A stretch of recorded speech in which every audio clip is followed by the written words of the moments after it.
Who would have thought it, that we would be in a Christian cathedral listening to a Jewish Hazan and the Imam reciting the Quran? This would once have been absolutely inconceivable. At a time when we've been killing one another, hating one another, slaughtering one another, we should remember in our more depressed moments that things can change. We're not doomed to go round and round in hatred and strikes and counter-strikes. We can break through these habits of hatred to reach out and to appreciate and hear the beauty of other religious faiths. I don't like that word tolerance. The Latin root suggests it's something that you put up with. Tollere in the Latin, it means I bear a burden. It's not enough to bear a burden. We want to appreciate. We want to listen to the beauty of that sound, whether we understand the words or not. You hear the spirituality there. You hear the yearning. And this is something that we've achieved. So sometimes we get depressed. Remember this moment. Things can change. But they won't change unless we work. The great sages and prophets who formulated the golden rule in every single one of the major world religions were not living in peaceful, happy, idyllic circumstances. They were not sitting in beautiful groves or on the tops of mountains meditating in peace. They were living, all of them, whether we're talking about the Buddha, Confucius, Jesus, Hillel, the Prophet Muhammad, peace be upon him, they were all living in times like our own, where violence and injustice had reached an unbearable crescendo. In China, for example, when Confucius began his mission, they were on the brink of a period of history which would be called the Warring States, which would last for over 200 years, when the states of China fought one another until only one of them was left, and he became the emperor. And the death toll was enormous. These prophets and sages looked around and saw that unless we learned to treat all peoples, whoever they are, as we would wish to be treated ourselves, we would destroy one another. And so Confucius was the first person to write the golden rule, to speak the golden rule in a way that was recorded in writing. His disciples asked him, which of your teachings can we put into practice all day and every day? And what's the central thread that runs through all your teaching and pulls it together? He said, likening to the self. Think about others as you think about yourself. Never treat others as you would not like to be treated yourself. Look into your own heart, discover what gives you pain, and then refuse under any circumstance whatsoever to inflict that pain on anybody else. And notice he says all day and every day.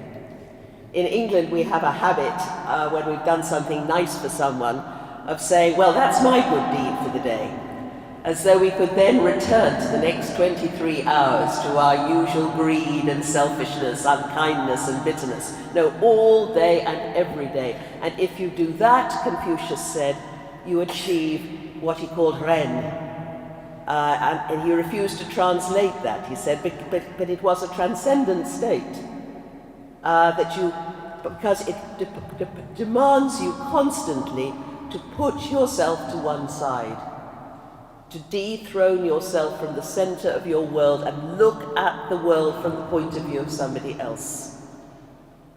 And that's what we have to do, not just with the people we find congenial, but even with strangers or enemies.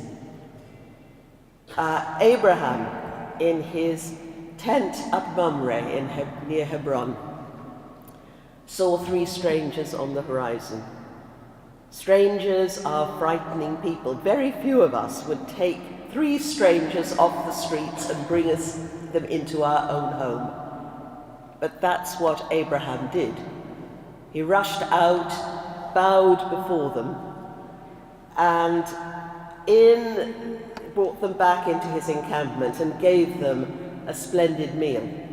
And in the course of the ensuing conversation, it transpires quite naturally that one of those strangers was Abraham's God. The reaching out to the other, to the stranger, brings a divine encounter. Kadosh, holy, it means separate, other. And sometimes when we encounter the otherness, the strangeness, the fearsomeness sometimes of the stranger, then we have an intimation, if we can open our hearts, of what we mean by God. So it is a spiritual process. People ask, I'm supposed to be saying to you today what it is that makes one try to do good. And I think, for me, it is need. You look at the world and the world is in need. You pick up your newspaper, you see hatred, fear, tyranny, displacement, death, war.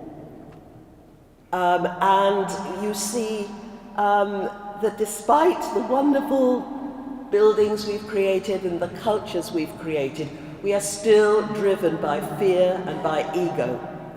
And it's ego, that concern always to put me first, that makes us do the opposite of the golden rule, when we feel ourselves imperiled or impaired in some way. But the world is in need, and it's now an urgent necessity that we not only treat others in our own neighborhoods as we would wish to be treated ourselves, but all peoples, whoever they are, even as Jesus said, our enemies. And when Jesus said, love your enemies, it was a paradox, of course. One of those paradoxes that is meant to make you sit up and take notice. And he wasn't asking us to feel warmth and affection for our enemies. The word love, hesed, meant loyalty. And Jesus says, yes, love your neighbor, but also now love your enemy as well. In the ancient Near East, 2 kings who would meet enemies would make a treaty with one another and say they would promise to love each other. And that didn't mean that they were going to fall into each other's arms and become best friends, but that they would look out for one another's interests, come to one another's aid in times of trouble, make sure that they had everything they needed for their well-being, even if this meant putting our own needs and own policies on the back burner. And that's the kind of love we have to give to the people whom we sometimes consider our enemies. I call it compassion, nice idea, or urgent global imperative. And this is the work you're all doing. And this is the work we must somehow continue. We are deluged with images of pain that, unlike any previous generation, they're beamed into our homes every night on the evening news. We see suffering, we see refugees, we see earthquake victims, and sometimes we get compassion fatigue and we shut off. We can't do that because pain is something we all share. Pain is the one thing that brings all human beings together. Even the most fortunate and privileged of us has pain. And we must use that to understand that that person is suffering as I do. The Golden Rule says don't put yourself in a special, privileged, separate category, you and yours. I think one of the last times I made a speech in Holland, it wasn't in Utrecht, I specifically said that compassion didn't mean feeling sorry for people. But in the translation of my text the next day in the newspaper, someone came to me when I was having my breakfast and said, they have translated compassion as pity right the way through your speech. It shows how far, in many ways, compassion has dropped out of our lexicon. But compassion means taking responsibility for the pain in the world. That's the Buddhist understanding of it, karuna. That you say that pain, those refugees, those earthquake victims, I have responsibility for that pain. And to do all you can to assuage that pain in whatever practical way you can, to reach out to that pain.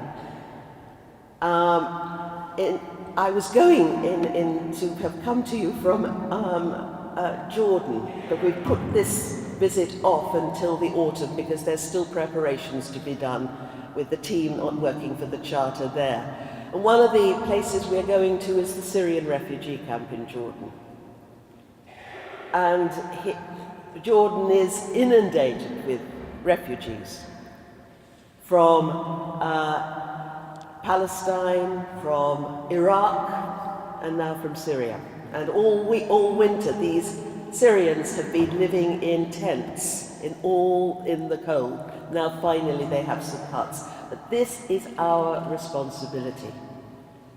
We have to say, these are my people, because we're now living in a global world, a global market that we've created. In the Iliad, I like this story very much because I think it shows us what we have to do. In the Iliad of Homer, it's a story of one incident in the 10-year war between the Greeks and the Trojans. And in the course of it, Achilles, the chief warrior on the Greek side, has a quarrel with his king, Agamemnon.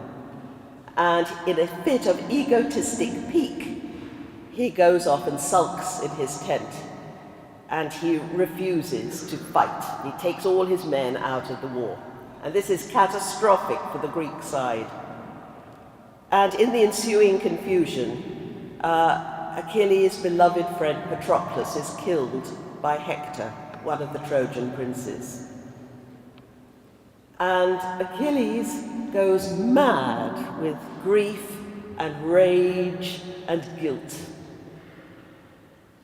Even the gods, who have a pretty strong stomach for human wickedness in the Iliad, even they are shocked. And he summons Hector, the prince who killed his friend, to a duel. And he kills Hector. The two fight it out in front of the armies who are watching, and Hector's family who are watching from the walls of Troy. And then he takes Hector's body and he mutilates it. He ties it to the back of his war chariot and drives round and round and round Patroclus' grave. And then he does a terrible thing. He refuses to give the body back for burial. And that, in Greek terms, means that Hector's body will never know rest. He will be wandering alone and unhappy and restless for eternity. But one night, old King Priam of Troy, the king of Troy, Hector's father, comes in disguise into the Greek camp. and he makes his way to Achilles' tent. And he takes off his disguise, and of course everybody is shocked. And then he falls down on his knees before Achilles, and he puts his arm, he embraces his knees, and he weeps, asking for the body of his son. And he weeps not just for the death of Hector, but for all the other sons that Achilles has killed. And Achilles looks at the old man, weeping, and he remembers his own father, and he begins to weep. And the two men weep together. The Greeks believe that when you weep together, you create a bond between people, because you realize that you all have pain. And the two weep together, and then there is a silence. And Achilles goes and gets Hector's body, and he carries it and places it in the arms of the old man, very gently and tenderly, in case the weight is too much for him. And then they look at each other, and Homer says that each sees the other as a god. And I think that that is the lesson for us all.